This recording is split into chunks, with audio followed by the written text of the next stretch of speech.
नया प्रोजेक्ट मैंने पकड़ा है।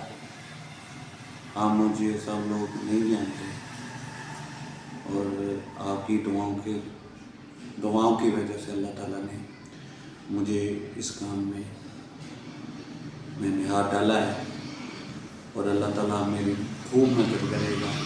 जिसकी नीयत साफ है ना वो हमेशा कामयाबी होता है, बट जिसकी नीयत नहीं साफ, बेईमानी है, जिसके पास कोई ईमान नहीं है, ना किसी की मदद करने के लिए जज्बा है, ना किसी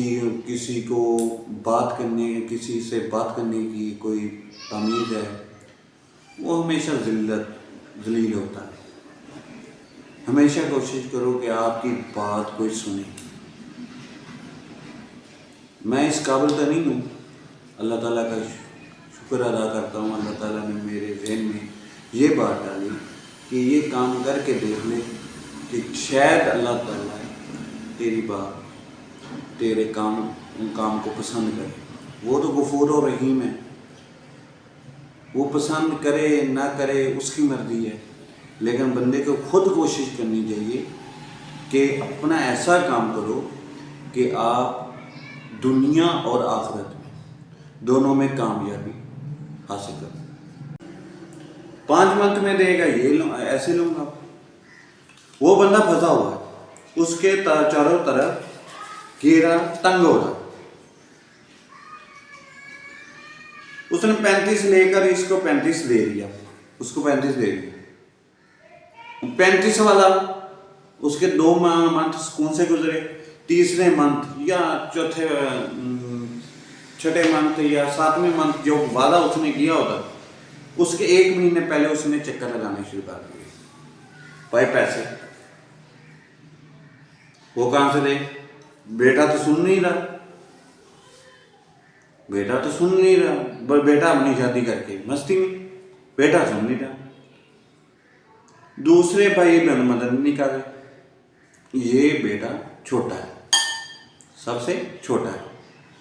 बड़े भाई अपनी अपनी मसलन बच्चों की मसरूफियत में, बाप अकेला इस कहते हैं ना, वो कहते हैं क्या, जैसे खजूर आसमान से गिरा खजूर में अटका, एक मुसीबत से निकल रहा है, दूसरी मुसीबत में पड़ रहा है।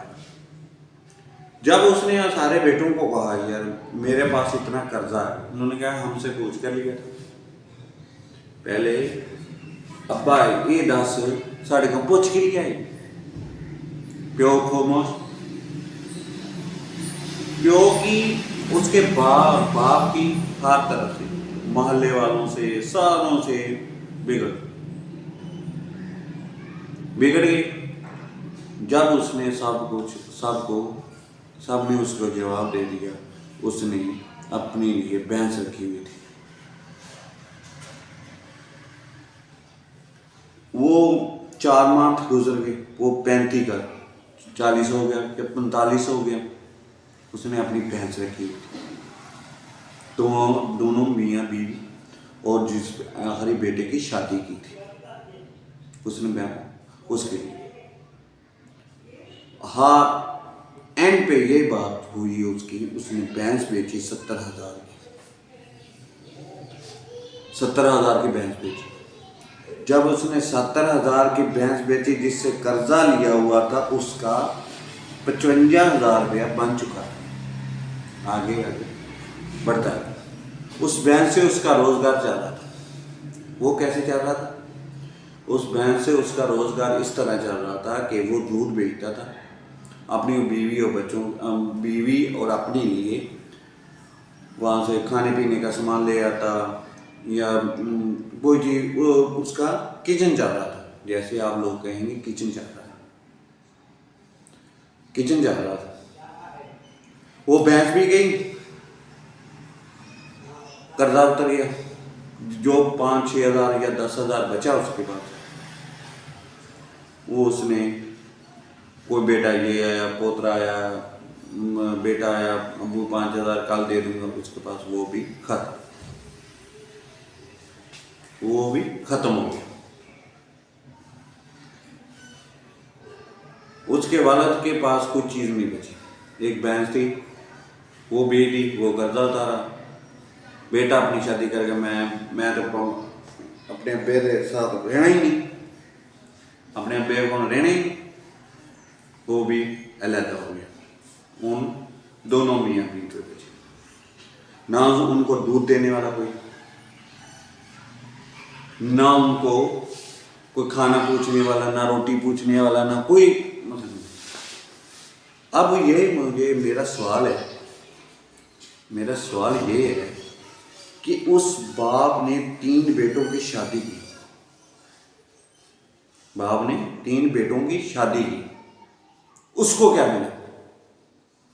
उनको पाला, बड़ा किया, उनको क्या मिला? उनके पास जो था वो भी क्या, पहले बेटों ने खा लिया, सारी उम्र पालता रहा, बड़ा करता रहा, पालता रहा। फिर उसके पास एक भैंस बची, भैंस बची। ये मुझे कहानी बताने वाला है, ये मुझे कहानी सच में ये बताई गई है, उसी बाप ने बताई है जी, इसकी मैं अब हेल्प करूँगा। और इस स्टोरी में, इस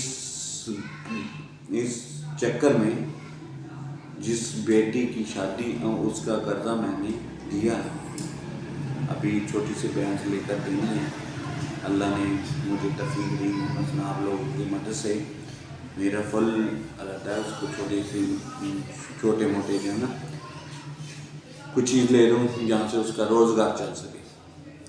बेटों ने जवाब, 3 बेटों ने जवाब दे दिया। बेटियां क्या कर सकती हैं?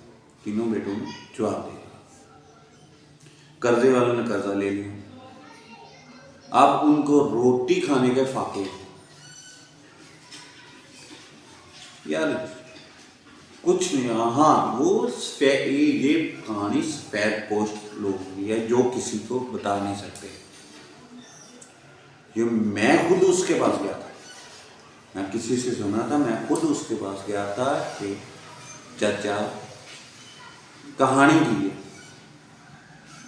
साथ उसने मुझे ये बताया कि ऐसे ऐसे ये हो रहा है, ये भाई मेरे हो रहा है। अब आपके इलाके में या आपके किसी गांव में या यहाँ आप देख रहे हो, उसमें ये भी बात होगी। ये मेरी बात आपको लिख के लो, ये लाजमन काम हो रहा होगा हमारे पास भी। ये यार यू बैंक है, इसमें मेरा अकाउंट है, इसकी कटौती हर महीने, हर साल मेरा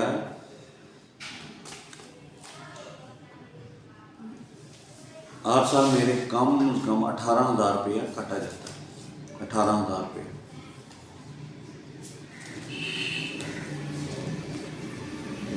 18,000 का